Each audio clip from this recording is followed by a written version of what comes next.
Et bonjour à tous, ici ECNS et bienvenue dans la première séance. La première séance, ce format de vidéo où je réagis en direct et en face cam à un épisode ou à une vidéo en rapport avec Saint Seiya. Ici, il s'agit de l'épisode 12 de la saison 2 Battle for Sanctuary, de la série Knights of the Zodiac, le remake américain, mais supervisé tout de même par la Toei, de notre série préférée, qui concerne donc la bataille des Chevaliers d'Or. J'ai commencé l'intégralité de cette saison 2 et commenté en première séance. Si vous débarquez, je vous invite à revoir tous les précédents épisodes. On en est au 12e, je me cale sur la rythmique de cette saison. La vidéo précédente et l'épisode précédent, nous en étions restés au sacrifice d'Iki contre Shaka, un épisode que j'avais trouvé bon. D'ailleurs, les deux épisodes consacrés à Shaka étaient de qualité.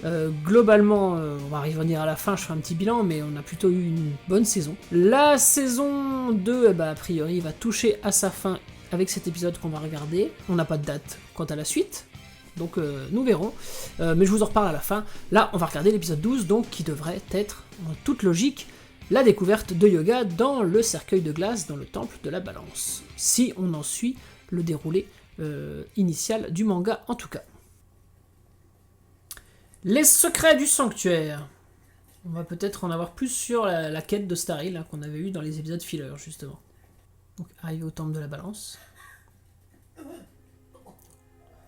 Rentrer directement dans le vif du sujet, la découverte de Yoga, le cercueil de glace, on perd pas de temps.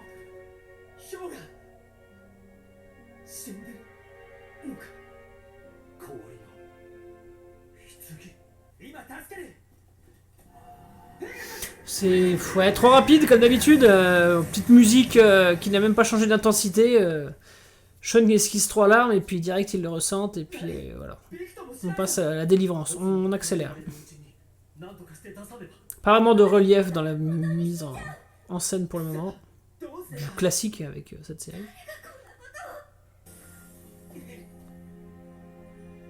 Donc Doko qui s'adresse directement à eux, qui se matérialise dans le temple, par l'esprit, comme un Jedi.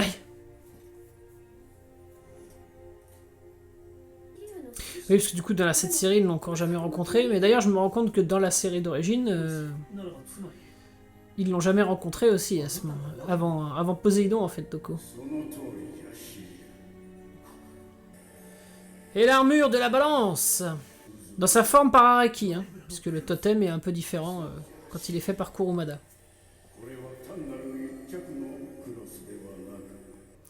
Et du coup, c'est Doko qui explique le fonctionnement des armes, alors que dans l'animé et dans le manga, d'ailleurs, c'est Shiryu qui explique comment ça fonctionne.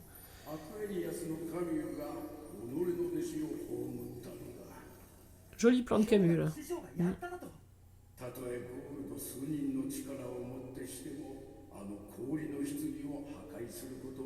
Ça dit, c'est pas mal que ce soit Doko lui-même qui vienne expliquer plutôt que Shiryu, qui bien, bon, voilà, il parle au nom de Doko, mais c'est pas mal que ce soit plutôt Doko qui explique.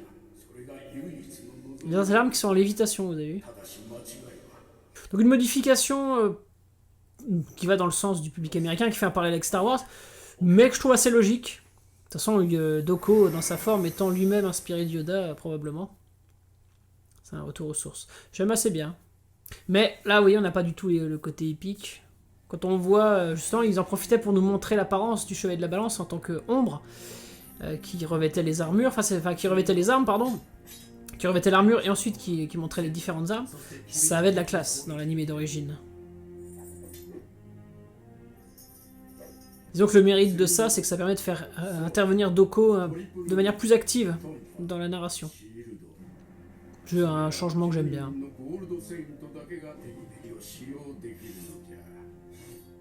Sympa l'animation des armes.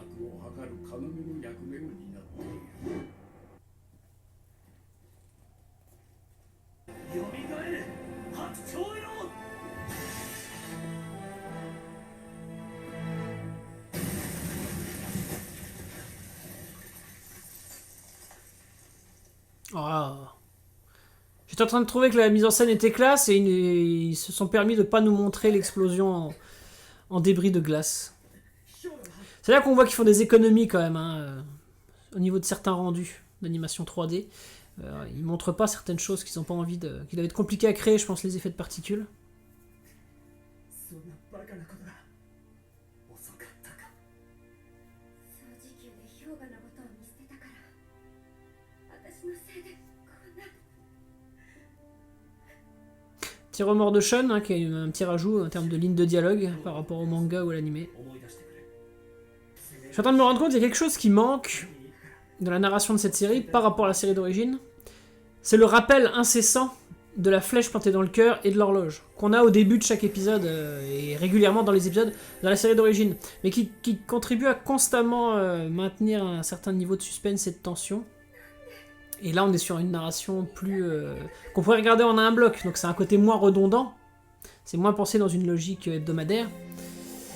Mais du coup, ce constant rappel fonctionne aussi en termes de suspense. Staril. On va reprendre l'intrigue à Staril. Donc ils y sont parvenus. On va avoir peut-être la résolution de cette sous-intrigue à mi-chemin de cette saison, du coup. Un truc qui est rigolo, c'est que Mu, j'avais pas remarqué avant, il a des rubis verts sur les épaules, comme la Mid-Close classique. Alors que c'est pas un design qui est propre normalement à l'animé. Alors c'est chiant. Avec sa tenue blanche, hein, avec laquelle il remettait son armure à Seiya. Bah, la série d'origine, dans celle-ci, je me rappelle plus. Hein. Et du coup, le corps est mis en scène assis, j'imagine que c'est ça. Ouais, c'est ça. Est-ce qu'on va voir son visage?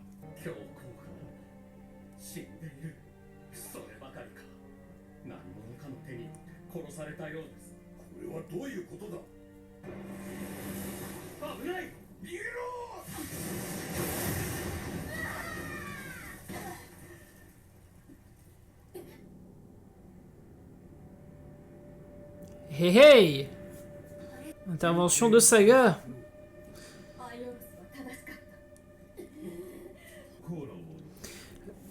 À Staril, il y a un inhibiteur de Cosmos.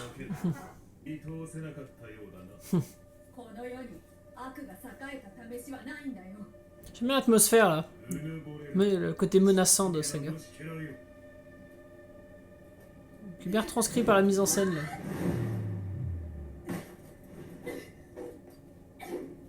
Ah mais June, tu devrais attaquer aussi là. De la laisser se battre toute seule.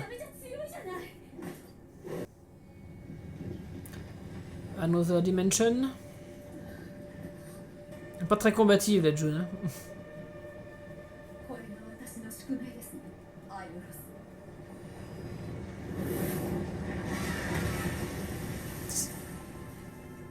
Du coup c'est quoi cette attaque qui vient de leur faire là? Ça c'était pas la Galaxian Explosion?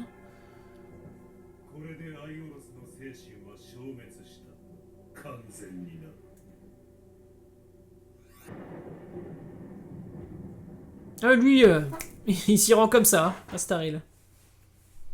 Bon, le fameux rappel de Saori, flèche plantée. La suite des petits Mongoliens qui reviennent. Et puis j'imagine que du coup, ils sont allés prévenir. En fait, c'était ça, c'était pour amorcer ça, ils sont allés prévenir. Voilà. Oh putain! Dante, qu'on n'avait pas eu dans la saison d'avant, qui avait été squeezé. Il est classe, mais du coup il va se faire démonter. Ah, mais par contre, attendez. Il va peut-être se faire poutrer par les chevaliers de bronze mineurs, ce qui va les faire briller. Ah, si c'est ça, c'est cool. Bah écoutez, si c'est pour se faire battre par les chevaliers de bronze mineurs et du coup les mettre en avant, je trouve ça cool. Et les voilà à Scorpion no Miro, avec un beau sol à damier. Qui nous le représente alors qu'on l'a déjà vu, mais le plan est sympa, son armure brille de mille feux, c'est cool. Par contre, on n'a pas du tout eu... Ah, ça c'est dommage. On n'a pas du tout eu... le moment où ils veulent reculer parce qu'ils pensent à Shun qui veut se sacrifier pour Yoga. Et l'histoire du lapin qui se jette dans le feu, ça n'a pas été mis ça, alors que ça aurait dû être là. Ouais, là c'est un peu dommage d'avoir enlevé ça. J'aimais bien cette anecdote, ça en disait un long sur le caractère sacrificiel de Shun. C'était bien. Et là, ils l'ont enlevé. J'aime bien la façon dont il est rendu l'effet de la restriction, par contre. ここまで登ってきただけでも大したもの。 Du coup, comme Shun est une femme, ça va rendre ce passage moins, moins ambigu qu'il ne l'était dans l'animé d'origine. Il n'est pas tellement ambigu dans le manga, puisque c'est plus une accolade virile que fait Shun, alors que dans l'animé, ils avaient vraiment été à fond dans le côté yaoi. もうあげるしかない Et l'ambiguïté, avec même le Shun qui était presque... on y met quasiment de profil un baiser. Voilà. Bah là, c'est l'accolade, en fait, c'est ce que fait Shun dans le manga, ça.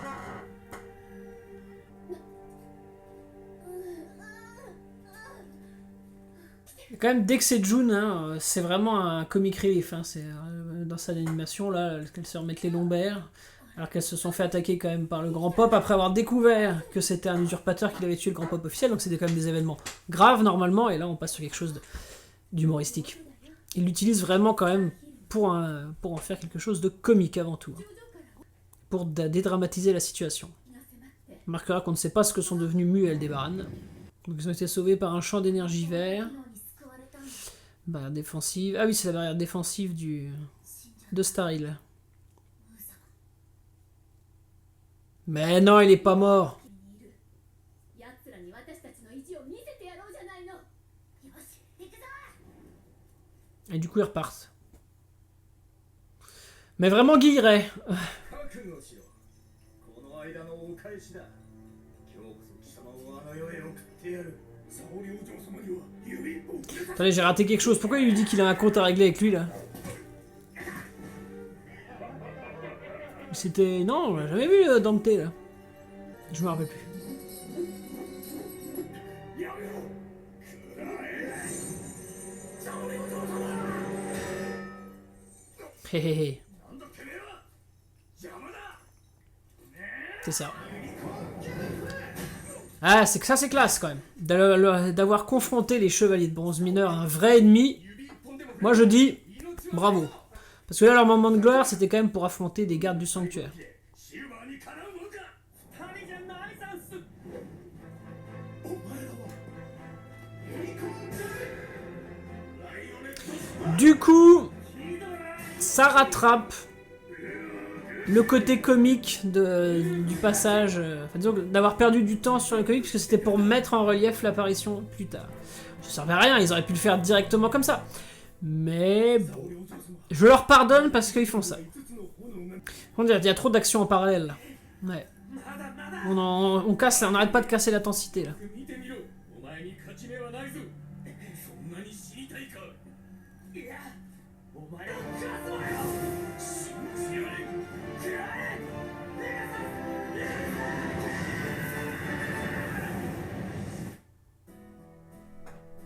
Oh bah.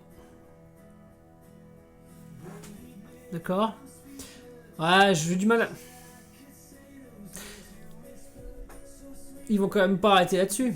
C'est pas une vraie fin, même une vraie fin de demi-saison, là. C'est une fin d'épisode, il y a la suite la semaine prochaine. Je vais attendre la fin du générique, pour voir si là il y a une cutscene ou quelque chose qui indiquerait qu'il y a une interruption. Mais... je les vois pas interrompre là-dessus sur Seiya qui s'apprête à faire un météore contre Milo, bon. Ce qui est un rajout, hein, d'ailleurs, c'est pas du tout dans le manga. Il y avait ça dans l'animé, par contre. Milo disait qu'il n'allait pas esquiver l'attaque de Shiryu, la repoussait, et ensuite Seiya réussissait à lui porter un coup qui lui faisait tomber son casque. Après, il le remettait contre Yoga. Donc j'imagine que c'est dans cet état d'esprit. Ça apporte pas grand-chose. C'est une façon assez pauvre de terminer l'épisode. Parce que bon, c'est basique. C'est très très basique. Et donc pas excitant. Bon, si on doit attendre encore, je sais pas moi, 1 an avant la suite. Si l'épisode suivant est la semaine prochaine, bon, pourquoi pas finir là-dessus. Mais ouais, sinon je trouve pas ça terrible comme cliffhanger final. Ouais. Donc, du coup, je me dis, il y a peut-être un épisode la semaine prochaine au final. Mais j'aimerais bien. Non. Non, pas de teaser, donc... et bah peut-être que c'est pas terminé. Peut-être qu'on va avoir l'épisode 13, 14, 15, 16, 17, 18, 19, hein. Peut-être qu'on va avoir tout. Là. Puisque, encore une fois, j'ai déjà dit, il n'y a pas eu de communication. On ne sait pas. Alors moi, j'ai vu des rumeurs qui disent qu'il y a 12 épisodes, mais si ça se trouve, ces rumeurs, elles sont basées sur rien que de la pure spéculation. Et quand je vois une telle fin d'épisode, je me dis, mais je vois pas comment ils peuvent arrêter la diffusion là-dessus, parce que c'est vraiment anticlimatique au possible, vraiment basique. Voilà, pour moi ça n'a pas d'intérêt de pertinence d'arrêter là-dessus. Donc écoutez, j'espère qu'on va avoir l'épisode 13 la semaine prochaine. De toute façon, vous le saurez, hein, on verra, hein, si je fais pas de première séance, c'est qu'il n'y en avait pas d'autres, hein. Donc on va partir du principe que c'est que 12 épisodes, qu'on est arrivé à la moitié, de toute façon je pense qu'on est quand même arrivé à la moitié de la saison 2. J'ai bien aimé cet épisode-là en question, même si finalement les choses attendues sont ce qui sont le moins mis en valeur, ou alors c'est parce que moi je les connais et du coup je ne les juge que parce qu'ils n'adaptent pas ou la façon dont ils ne les mettent pas en relief, parce qu'ils se contentent de les adapter, et que je prends plus d'attention sur ce qui est nouveau. Et dans cet épisode-là, il y a pas mal de choses nouvelles. Bon, évidemment, il y a quand Doko apparaît dans le temple de la balance, ça c'est une nouveauté. C'est pas mal, mais je trouvais qu'on est vite passé sur la délivrance de Yoga. Après, est-ce qu'il y avait besoin d'y passer beaucoup de temps? Dans le manga, ça va très vite. Hein. C'est vrai qu'il n'y a pas besoin de s'apesantir non plus là-dedans, mais peut-être un surplus d'atmosphère serait pas un mal, en tout cas au début. Bon, globalement, c'est correctement fait. On a présenté les armes de la balance. Bon, voilà. On n'a pas vu la forme portée de l'armure de la balance, avec le côté fantôme que moi j'aime bien, qu'on a d'ailleurs dans le manga. La continuité donc de Star Hill, la découverte par tout le monde, toute la petite équipe, du corps de Shion, qu'on n'a pas vu, il nous a pas montré son visage, mais bon, on a bien vu que c'était Shion. Mu qui a constaté le décès, et puis l'arrivée de Saga qui vient séparer, donc il a mis KO, j'imagine, Mu et LD, et en tout cas il a combattu Marine, June et Kiki, bon si on peut dire qu'il combat Kiki, en faisant notamment mention de la prophétie, du lien avec le masque qui est un lien avec Aioros, donc il semble connaître ce lien, mais c'est tout, ça n'a pas été plus explicité que cela, donc j'imagine qu'on y reviendra par la suite, mais écoutez, c'était intéressant, un peu plus bateau la façon dont ça se conclut, puisque en gros June et Kiki ont survécu et ils vont retourner au sanctuaire. Ça manque un peu d'ampleur, ça manque un peu d'épique, c'est un peu plat. Hein, bon. Mais en tout cas, la découverte en elle-même était intéressante. Et finalement, ce que j'ai le mieux aimé de cet épisode, c'est l'arrivée des bronzes mineurs, assez rapide cela dit, mais j'apprécie vraiment le fait qu'ils vont les faire se faire confronter à Dante, puisque c'est pas fini en plus dans cet épisode, ils n'ont pas encore parvenu à le combattre. Donc ça se trouve, on va avoir un combat en parallèle, Dante chevet de bronze mineur. Écoutez, moi j'aime bien qu'on mette en avant nos chers losers, donc ça me fait plaisir de les voir mis eux aussi un peu plus à l'honneur, et puis en plus ça leur a permis de remettre Dante, même s'il va pas forcément en sortir grandi, mais au moins il aura le mérite d'apparaître. Donc un épisode sympathique, il se passe pas mal de choses. Si on doit faire un bilan de cette saison 2, une saison 2 qui a vraiment beaucoup relevé le niveau de cette série, qui en a fait quelque chose pour ma part de très très sympathique et très recommandable. Alors, je vais reposer le préambule. Non, ça n'est pas à la hauteur de la série d'origine, bien sûr, c'est même pas la peine d'y penser. On n'a pas le talent d'Araki Shingo, on n'a pas les musiques de Seiji Yokoyama, on n'a pas le sens de la dramaturgie de l'animation japonaise comme on pouvait la faire dans ces années-là. Voilà, tout ça c'est absent. Donc, peu importe par le bout qu'elle vous le prenez, ça sera moins bien. Donc, en fait, il faut occulter ça. Il faut essayer de regarder cette série pour ce qu'elle est. Une nouvelle adaptation du manga de Kurumada.